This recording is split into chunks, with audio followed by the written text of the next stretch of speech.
Olá pessoal, boa noite. Sou o professor Rogério Mazzini. Estamos aqui para gravar mais um vídeo aula. E trabalhamos aí na área de ciências humanas.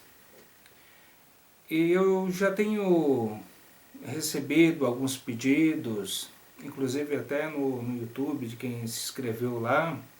Poxa, professor, esse vídeo de história tá legal, mas posta algum de teologia, mais outro de teologia. E também algumas pessoas mais próximas também têm pedido para gravar, para apresentar mais alguma aula sobre teologia. Então hoje nós iremos fazer o seguinte: introdução à teologia sistemática, tá? Por que introdução à teologia sistemática? Porque teologia sistemática, ela é um grupo de matérias teológicas que trabalha os dogmas da igreja. Esses dogmas seriam aí,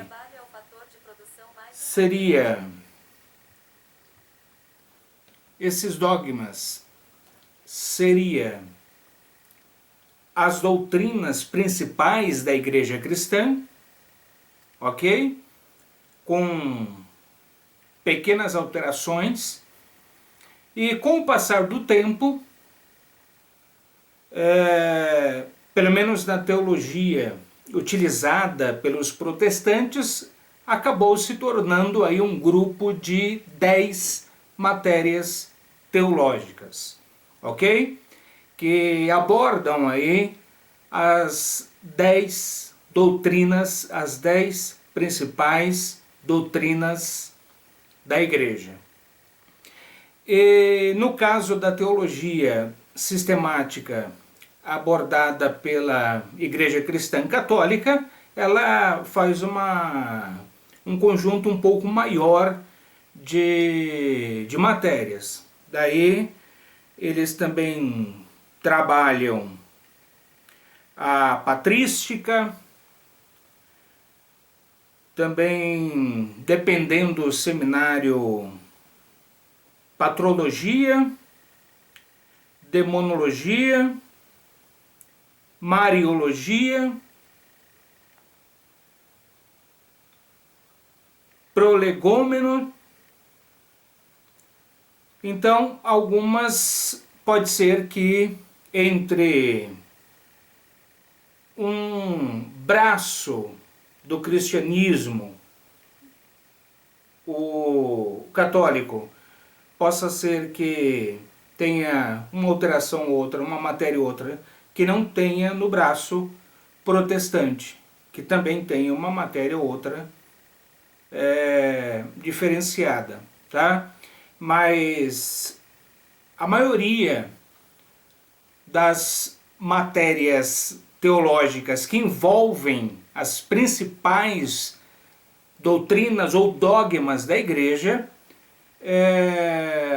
as duas teologias sistemáticas, tanto da teologia católica quanto da protestante, tem aí a maioria dessas, concordam pelo menos na maioria das matérias. No caso da protestante, da teologia usada pela Igreja Católica, seja ela tradicional histórica ou pentecostal, e neopentecostal também, seria aí uma teologia sistemática mais enxuta, tá? Mais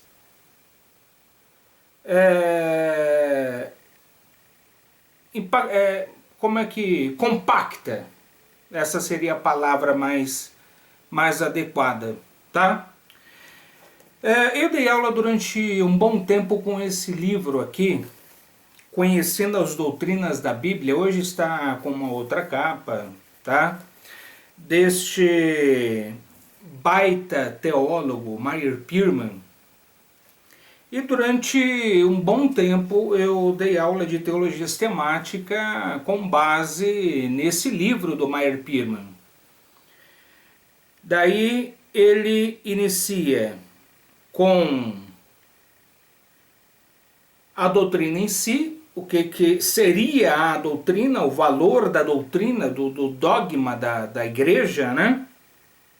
Depois ele entra em escrituras, que seria bibliologia. Alguns seminários ainda separam bibliologia da questão da separação do cânon do Antigo e do Novo Testamento, tá? Então, alguns seminários separam em duas matérias, ok? Mas as escrituras, bibliologia, a doutrina da Bíblia, abordando principalmente a questão da inspiração divina sobre as escrituras sagradas, tá? Dependendo do seminário, se quiser compactar, se quiser diminuir o conteúdo, também aborda a questão histórica aí da confecção das escrituras, ok? Lembrando que existe uma pequena diferença em bibliologia, tá? O Novo Testamento são 27 livros na igreja, na teologia evangélica, e 27 livros na teologia católica. 39 livros na teologia evangélica. Na católica você soma esses 39 mais 7. Ok? Então são 7 livros a mais no Antigo Testamento, no caso da Bíblia católica. Tudo bem? Então aborda basicamente esta questão. Depois, Deus. Aqui é teontologia ou teologia própria. Daí cada seminário teológico ele escolhe um nome diferente. Os anjos. Seria angelologia o nome da matéria. Esta matéria fala sobre a natureza dos anjos, a característica dos anjos, a questão do trabalho dos anjos, a finalidade deles, tá? Alguns seminários preferem separar os anjos de Deus e já engatar aí uma outra matéria chamada demonologia, tá? Eu acho desnecessário, particularmente. Eu prefiro tratar nas aulas os anjos de Deus e os anjos maus, tá? Já alguns seminários, né, tanto da católica quanto da evangélica, preferem demonologia. Daí fica a critério de cada um, não altera nada, na verdade é só uma separação de conteúdos, tá bom? O homem trabalha a antropologia teológica, principalmente abordando o homem tricotômico, corpo, alma e espírito. Ok? Inclusive nós temos vídeo gravado sobre a tricotomia humana, um dos vídeos tanto do meu Face quanto do YouTube, explicando aí a função de cada um. Ok? A questão do pecado é uma matéria chamada hamartiologia. Hamartia, do grego, significa errar o alvo, tá? Então, daí vai falar sobre o pecado original, vai falar quando entrou o pecado na raça humana, a natureza e as consequências do pecado. Então esse dogma da igreja é abordado tanto na católica quanto na evangélica. Depois vem para o Senhor Jesus Cristo, daí seria cristologia, tá? O estudo sobre a pessoa de Cristo. O estudo da doutrina de Cristo, ou a doutrina de Cristo. A natureza de Cristo, entra os ofícios de Cristo, a obra de Cristo, tá?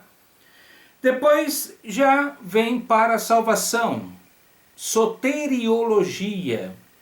Soteria seria salvação ou libertação em grego. Então, soteria. Soteriologia, a doutrina da salvação, tanto em uma teologia como em outra, tanto na católica quanto na protestante, na evangélica, tá? A natureza da salvação, o que viria a ser a questão da conversão, o que viria a ser a questão da justificação, regeneração, santificação, ok? Então, seria soteriologia. A outra seria Espírito Santo, a doutrina do Espírito Santo.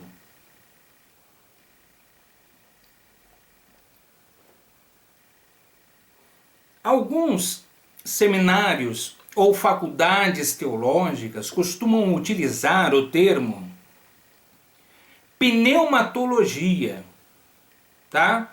Ou paracletologia, ou às vezes até separar pneumatologia de paracletologia. Pneumatologia, pneuma, lembra exatamente pneu, o pneu do carro, o que existe lá é ar, e este restante ma, aí, desta palavra de pneuma, do grego, para dizer exatamente que este ar está ativo, está em movimento. Então, é um dos símbolos do Espírito Santo, o ar, ok? E quando respiramos, o ar entra e sai do nosso pulmão, então aí deu inclusive pneumologista, que é o médico especialista nas doenças do pulmão, ok?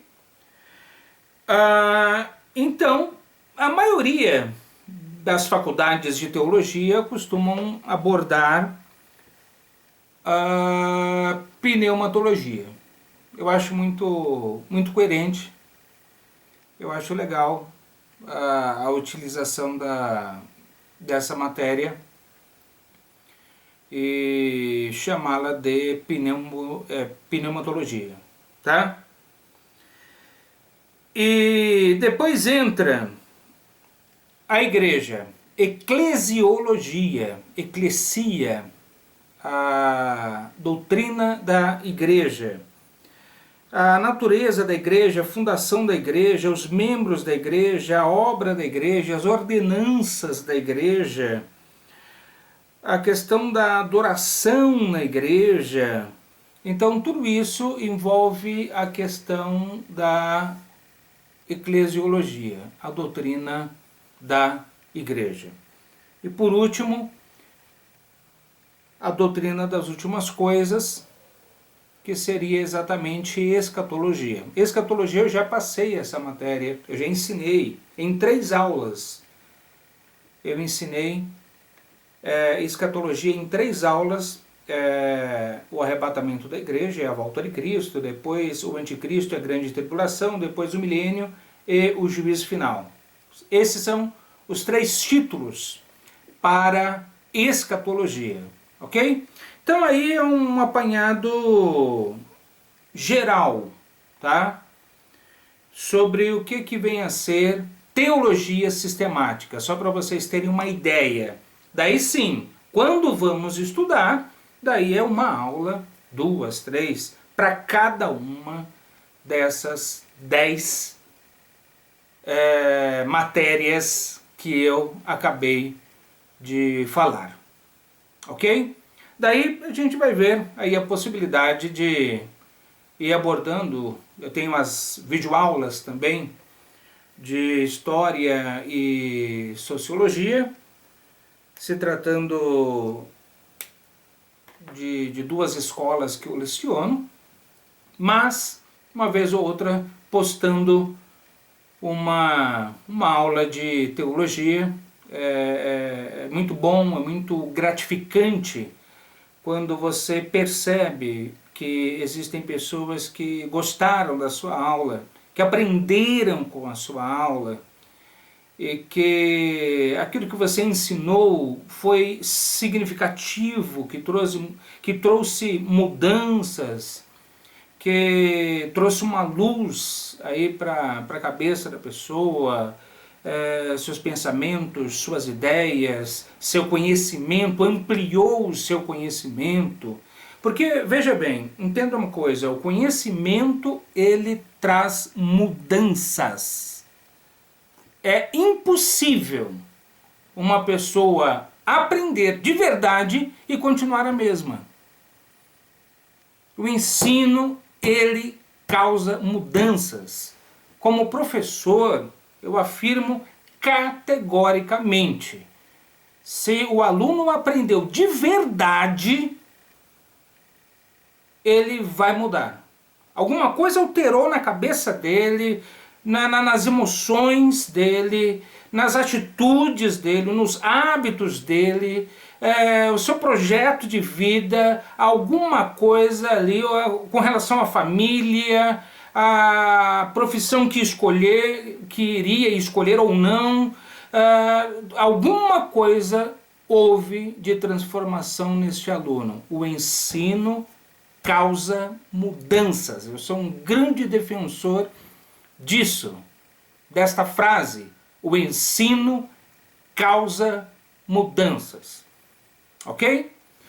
É isso aí, pessoal. Então, só uma introduçãozinha sobre teologia sistemática. Ok? Um beijo, um abraço e até o próximo vídeo, se Deus quiser.